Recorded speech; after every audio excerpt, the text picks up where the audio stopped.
that you see me get my skyscraper. And you say, wow, that motherfucker really did what he said he was gonna do.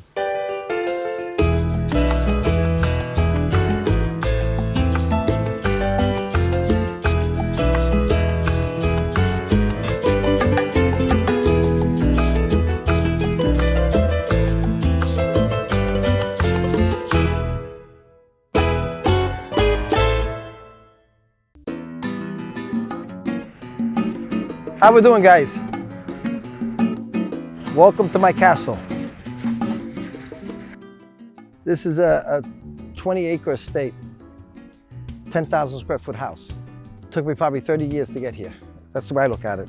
I came to Florida about 20 years ago. I bought something at the beach. That was one of my first pieces of property in Florida, right in the Hollandale, over there by Alexander Tower, by the Diplomat. That was one of my first pieces here in Florida. A nice 2-bedroom condo on the beach, because I wanted to be by the water. But I've always wanted to be in a place that I can have my own animals and have my own little zoo. Besides real estate, there's a passion and a love to have animals and to have a variety of different animals. And I mean exotic animals, not a cat and a dog, like most people say, or a little bird. You'll see as we go along. It was a blessing how I got here. I spent about 3-4 years in this area, and this was a buddy of mine, Mark Rubino. He was looking for a couple of houses for me for a while, because I told him what I'm looking to do. I want to have a room, I want to have land, I want to have some horses, and I want to be able to grow in it, not out of it, because I don't want to move again. And I want to be in a location where I'm going to be accepted. There's no one that can do anything to me here. And I can basically have a zoo, and that's what I wind up doing. The minute I passed Flamingo and we came this way, because I was always at the beach, and I saw this area, I said, holy shit, I don't believe it. I said, dude, I've been looking for something like this for years now. This is where I want to be. I looked at so many homes here for about 2-3 years. And then this one came along. God sent me this one. This one was a short sale. The individual that owned this one was an ex-football player.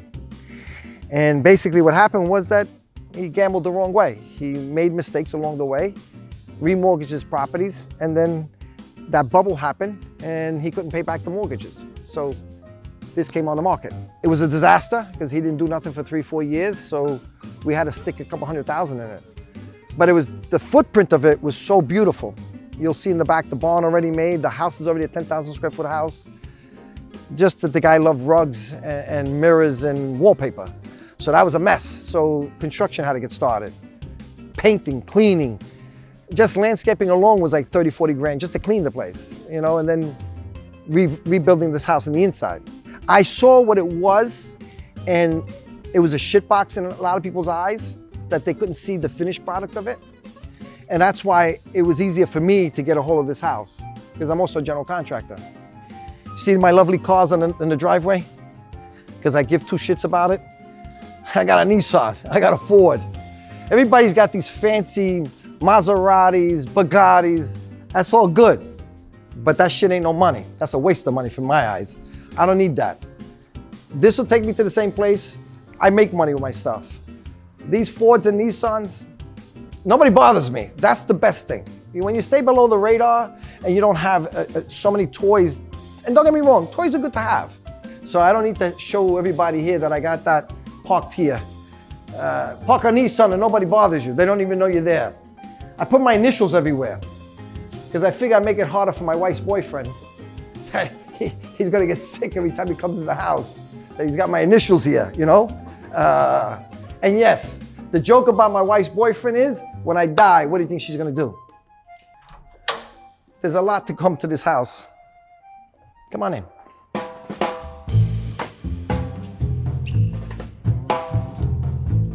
Again, this house was all mirrored, wallpaper, rugs. It was unbelievable, the construction. And everything was blue, green, and white, Irish colors. So rip everything out, all the bathrooms, fix everything, tiles, ceramic, everywhere. Rebuilt the house. This is the only part I didn't do yet. So imagine the wallpaper. That's most of the house was all wallpaper and mirror. But this kitchen is gonna go out later on. We're gonna rebuild it. But I stopped because you get worn out even doing your own construction. It's frustrating sometimes. And having time to do it. Come, let's come to the back.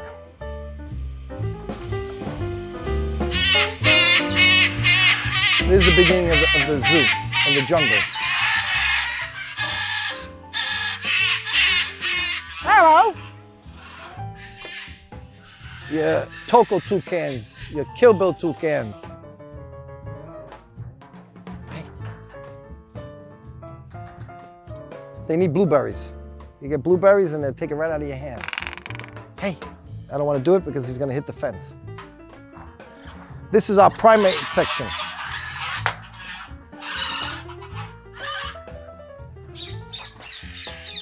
Some of these animals are moving to a different location. They were here temporary. But these were designed where even the roof that I built has insulation for the heat. They have that can come out for the primate section here. These guys are moving to the other side. But you got these guys here, which is called the red ruff lemurs. We have the brown lemurs, the ringtail lemurs. I mean the black and white ruff.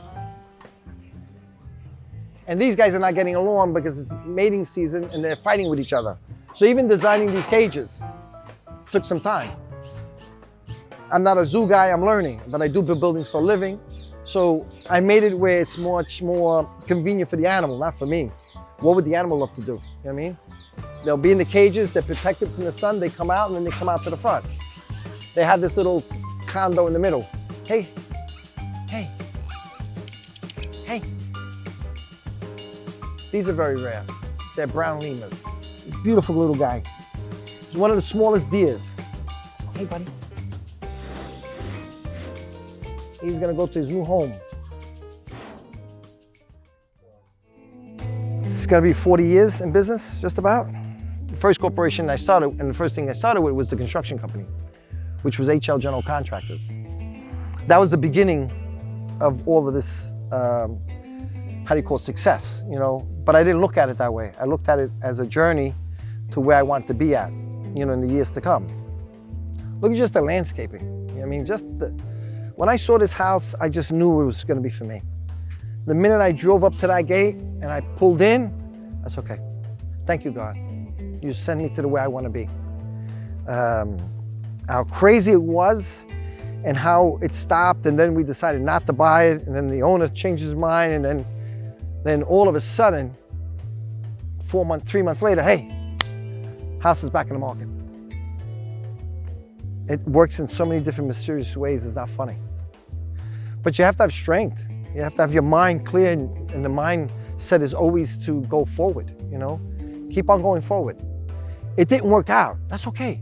Don't dwell on that shit, because that's how you slow yourself down. Don't dwell on it, it didn't work out. Well, maybe it's not meant to be right now, and it'll come back to you. Or it's not meant to be totally.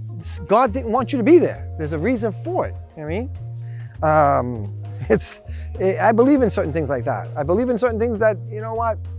That shit ain't yours. It wasn't supposed to be yours. So let it go. Something else better is gonna be coming. People see the beautiful flower, but you don't see the roots. The roots that took it to get here and to come down and come up, you know what I mean? And having the strength every morning to wake up and face everything.